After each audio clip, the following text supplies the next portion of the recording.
స్వచ్ఛమైన వాచకం, గంభీరమైన కంఠస్వరం, చక్కని నటనా సామర్థ్యం కలిగిన నటుడు ఎస్వి రామదాసు. ముగ్గురు వీరులు, అగ్గిబరాట, అవే కళ్ళు, సత్యమే జయం, వీరపూజ, శ్రీకృష్ణావతారం, పాప కోసం, భలే తమ్ముడు, పున్నమి నాగు వంటి చిత్రాల్లో నటించిన రామదాసు తెలుగువాడే.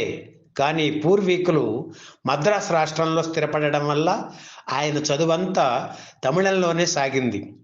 రామదాసు తమిళంతో పాటు తెలుగు రాయడం కూడా చదవడం కూడా నేర్చుకున్నారు. తక్కువ చిత్రాల్లోనే నటించిన విలన్ పాత్రలు పోషించడంలో తనకంటూ ఒక ప్రత్యేక శైలిని ఏర్పరచుకున్న రామదాసు సినీ జీవిత విశేషాలు సేకరించి మీకు అందిస్తున్నాం.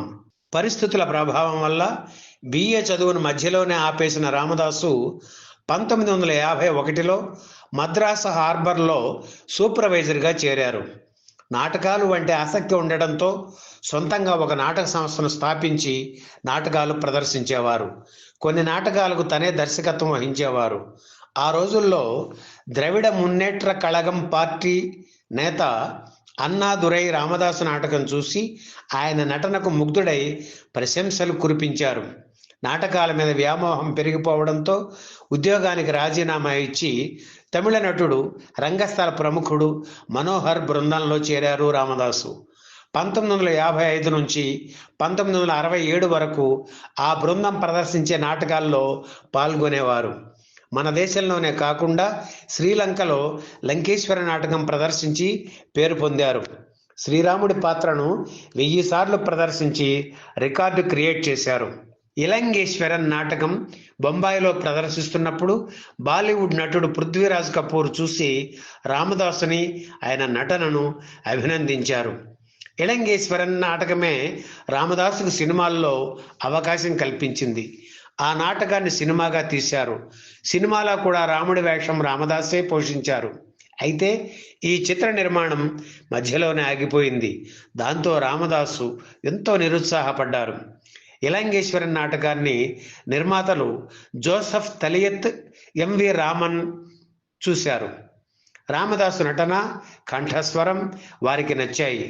జోసెఫ్ తను నిర్మిస్తున్న విజయపూరి వీరన్ చిత్రంలోకి, రామన్ తను నిర్మిస్తున్న కొంజాం సళంగై సినిమాలోకి రామదాసును తీసుకున్నారు. విజయపూరి వీరన్ చిత్రం ముగ్గురు వీరులు పేరుతో తెలుగులో కూడా తయారైంది. ఆ చిత్రంలో నటిస్తున్నప్పుడు తెలుగు డైలాగులను బట్టి పట్టి ప్రాక్టీస్ చేసేవారు. మర్చిపోయిన తెలుగును మళ్ళీ నేర్చుకోవడం ప్రారంభించారు రామదాసు. కొంజాం శలంగై చిత్రం మురిపించే మువ్వల పేరుతో తెలుగులోకి డబ్ అయింది. వీర తిరుమగన్ చిత్రంలో తొలిసారిగా దుష్టపాత్ర పోషించారు రామదాసు. ఆ చిత్రం విడుదలయ్యాక తమిళ పత్రికలు ఆంధ్ర విలన్ అని పేర్కొంటూ వ్యాసాలు రాశాయి. దర్శకుడు విఠలాచార్య అగ్గిబరాట చిత్రంలో రామదాసుకు అవకాశం ఇచ్చారు. ఈ సినిమాతో ఆయన తెలుగు చిత్ర పరిశ్రమలో స్థిరపడ్డారు. అప్పటి నుంచి తెలుగు, తమిళ భాషల్లో ఎన్నో చిత్రాల్లో నటించారు. సినిమాలతో బిజీ అయినప్పటికీ నాటకాలకు ఆయన దూరం కాలేదు.